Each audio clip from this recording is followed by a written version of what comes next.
In the last year, we've been preparing our daughter for her final year of high school and then her transition to college. One of the biggest hurdles and challenges for families are trying to figure out how they're going to afford tuition payments, room and board, food, books, and all the other expenses. And one of the biggest hurdles that our family had to sit down and try to decide is how much we could afford to help assist our child with her post-high school education. We did a lot of learning during my daughter's senior year, sitting down, figuring out ways how to pay for it, if we need to take loans, if we're eligible for grants.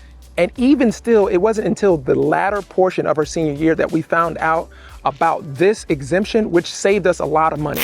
Because as we all know, tuition has been rising for, seems like forever. It's much higher than it was back when I graduated in high school in the early 2000s. Fortunately for us, I found out about the Disabled Veteran Dependent Tuition Exemption administered through the Indiana Department of Veteran Affairs. That no matter what your disability rating is, if you're a veteran, your child can attend Indiana schools tuition free. In this video, I'm going to talk about some of the eligibility requirements and how we have used it to help our daughter go to IU. If this is your first time on this channel, my name is Knowe. Me and my wife, Francesca, we help people move to, from, and around Fort Wayne. We do a lot of videos discussing affordability, the cost of living.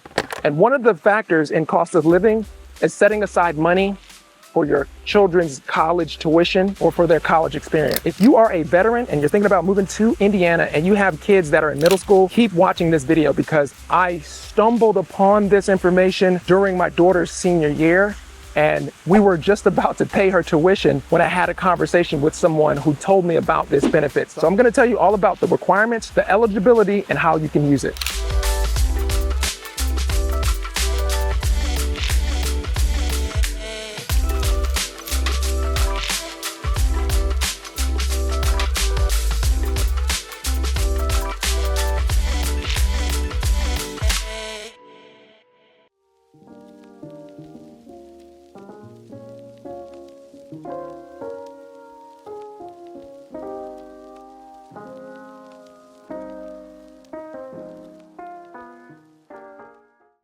The Indiana Department of Veteran Affairs only determines the eligibility for the exemption. This is an Indiana state aid and can only be used at schools in the state of Indiana. The student must be enrolled in a degree-producing program to use the exemption and be eligible to pay the resident tuition rate as determined by the school. To avoid confusion at the financial aid office, do not refer to this as VA education benefits. In order to use this exemption, you will need to complete a free application for federal student aid. Each school year, you will use the exemption. List all schools on the FAFSA you want to use the exemption at. You do not need to be accepted at the school to list it as FAFSA. Award letters for the exemption you were approved should be posted on School Track in the My State Aid box. Here's what the exemption pays for. If the veteran initially entered the armed forces prior to or on June 30th of 2011, the exemption for the cost of tuition in any regularly assessed fees as determined by Indiana Educational Institution is at 100% rate when used at state educational institutions, regardless of the VA rating percentage. If the veteran parent initially entered the armed forces on or after July 1, 2011, the rate of exemption is 20% plus the veteran's combined service-connected disability rating as determined by the United States Department of Affairs. My hope with this video is that it will stand out and help as many people as possible. Even if you're watching this video and you're not a veteran, maybe you know a veteran. If you find any value in this video, please feel free to like, comment, and subscribe because I want as many veterans to know about this. I think this is something that's vitally important that I'm glad that I figured out right at the last moment because I want people to know what they're eligible for. You have federal benefits and you have individual state benefits. I know I joined the military in South Carolina, which is my home of record. Every state does it differently, and on your DD 214, they're going to use your home of record. For the eligibility requirement, Indiana has to be your home of record on your DD 214, or you must be a resident of Indiana for 6 years. Now, this is another reason why I wanted to bring this information to people, because when I first moved here, I got a job and I wasn't really thinking about how we were going to pay for our daughter's post-high school education. It was in the back of our mind. We saved up a little bit of money, but I was having conversations with some of my coworkers, and this happens to people a lot, where we really don't know the specific benefits that are out there. For a lot of veterans out there, we live a nomadic life. My home of record was in South Carolina. I was stationed in Korea, Arizona, Texas, and then I ended up in Indiana. And I know a lot of people. I got a good friend, he lives in Georgia, he's from Arkansas. Another friend, he lives in Oklahoma, he's from Florida. A good friend, he's from Detroit, lives in Texas. It's ridiculous. So a lot of times we don't know what our original state offered us for veteran benefits.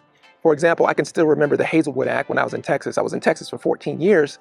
So I figured, well, maybe I would be eligible for the Hazelwood Act based on meeting the residency requirement. So this can come in handy for you. If you're thinking about moving to Fort Wayne and you're a veteran who's disabled, you need to be a resident for 5 years. Kids are in the 6th or 7th grade, you'll be able to use this exemption. The Indiana Department of Veteran Affairs verifies the eligibility based on the veteran and the veteran's relationship to the dependent, meaning that if you adopt a child prior to their 18th birthday, they will be eligible for the exemption. Also, there's a timeline in using the exemption. Your dependent has to be under 33 years old. If you're a veteran in Indiana and you already know about this benefit, well, that's great. But if you're in another state, pause this video and look it up. A lot of people I know do not know about this very wonderful benefit. I want veterans to start looking into not only their federal benefits like VA loans or post 9/11 GI Bill, but what kind of benefits does the state offer and what are the eligibility? This is a little bit of a passion for me because pretty much post-pandemic, I've found out more about the benefits that I'm eligible for than the time since I left the military up until the pandemic, which lets me know that there isn't a lot of information out there online about what we're eligible for. The veteran community is just like a club. Most of the information that I found out about was from talking to other veterans. And I'm pretty sure some of you people out there know exactly what I'm talking about.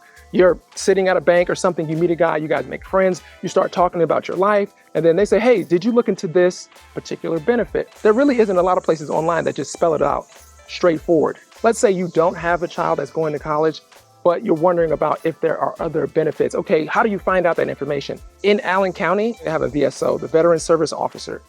But to be honest, I get more information from my peers that are veterans than I do from some of these programs. And I'm not saying that there aren't any good programs. And if you're watching this video and you know of good programs in the state of Indiana or any state that you live in, feel free to drop that information below in the comments. I'm from South Carolina. Right as I was recording this video, I did some research and I couldn't tell from the website whether or not my home of record on my DD-214 offered the same type of tuition exemption as the state of Indiana that I'm living in right now. The more information that you have, the better and easier it is to make decisions. Now, this is a huge deal, and it's not just because of the savings, the benefit to the disabled veteran and the family, but the information.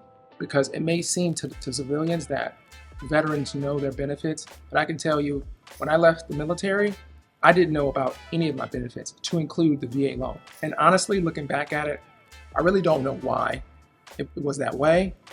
I think when you're young and we were in the military, shoot, move, communicate, we mostly talked about, training and deployments and war and a lot of stuff like that. So the only people that I can remember that used to talk about benefits or buying houses or insurance or anything like that were pretty much the people who I thought were like super old, but they were probably like late 30s at the time. I'm in my early 20s.